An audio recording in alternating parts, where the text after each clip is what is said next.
ఓం నమ శివాయ. హాయ్ అండి, అందరికీ నమస్కారం. ఈశ్వరి జ్యోతిర్వాస్తు కేంద్రం, scientific research centre, Alivelu Mangapuram, Tirupati. నేను మీ శివకుమార్ కాగిత. ద్వాదశ రాశుల ఫలితాల్లో భాగంగా 2026 మకర రాశి జూలై నెల ఫలితాలు. ఈ మకర రాశి వారికి జూలై అనుకూలంగా ఉంది. చేస్తున్న పనులు కలిసి వస్తాయి. ఆదాయపరంగా బాగుంది. అన్ని విధాల కొంత సంతృప్తి అయితే కలుగుతుంది. కొన్ని జరిగినటువంటి అవాంతరాలు తీరం లోటుగా అనిపిస్తాయి. వాటి నుంచి బయటపడతారు. కొంతవరకు ఊరట కలుగుతుందిలే, ఆదాయపరంగా మెరుగుపడుతున్నాంలే అనేటువంటి పరిస్థితులు అయితే కనిపిస్తూ ఉన్నాయి.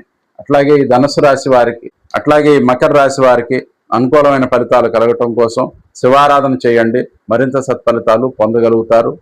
అట్లాగే ఈ మకర రాశి వారికి కలిసి వచ్చేటువంటి రోజులు, అనుకూలమైన రోజులు 2, 3, 6, 7, 8, 13, 14, 24, 25, 26, 29, 30 తేదీలు అనుకూలంగా ఉన్నవి. ఆయా తేదీల్లో చేసే పనులు మీకు మరింత సత్ఫలితాన్ని కలిగిస్తాయి. అట్లాగే ప్రతికూలమైనటువంటి తేదీలు 1, 9, 10, 17, 18, 19, 27, 28 తేదీలు ప్రతికూలంగా ఉన్నవి. ఆయా తేదీల్లో చేసే పనులు అంతగా కలిసి రావు. కావున కొంత జాగ్రత్త వహించి దైవారాధన చేస్తూ ముందుకు వెళ్ళండి, మరింత సత్ఫలితాలు పొందగలుగుతారు. Thank you. Please subscribe. నమస్కారం.